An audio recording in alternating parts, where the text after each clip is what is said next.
100% that I have personally, and we as an organization, have absolutely followed every rule to the letter. And I just feel that on behalf of everyone in the organization, everyone that's involved in this organization, that we need to say something. I've handled dozens of balls over the past week. The texture of the balls is very easy to identify. The pressure of the balls, footballs, is a whole different story.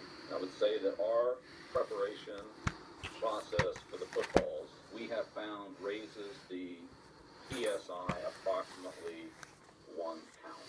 When the balls are delivered to the officials' locker room, the officials were asked to inflate them to 12.5 PSI. What exactly they did, I don't know.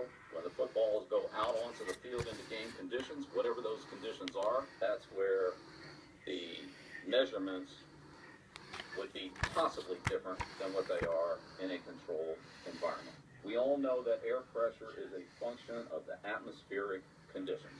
If there's activity in the ball relative to the rubbing process, I think that explains why when we gave them to the officials and the officials put it at, let's say, 12.5, if that's in fact what they did, that once the ball reached its equilibrium state, it probably was closer to 11.5. I'm embarrassed to talk about the amount of time that I've put into this relative to the other important challenge in front of us. I'm not a scientist. I'm not an expert in footballs. I'm not an expert in football measurements. Just telling you what I know. Would not say that I'm Mona Lisa Tito of the football world, as she was in the car expertise area. All right? And at no time was there any intent whatsoever to try to compromise the integrity of the game or to gain an advantage. Quite the opposite.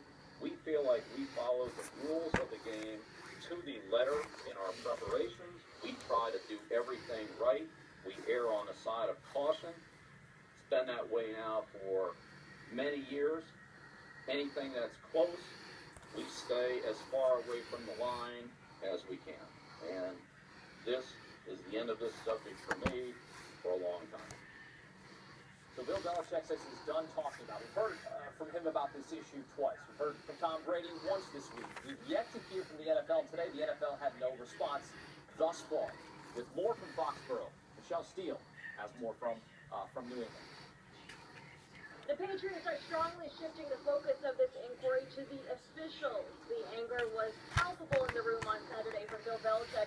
The team still does not have any detail from the league on the level of the underinflated balls. In fact, NFL representatives were in Foxborough for 3 days this week, but no one on the team knows what they found aside from what was said in the league statement on Friday.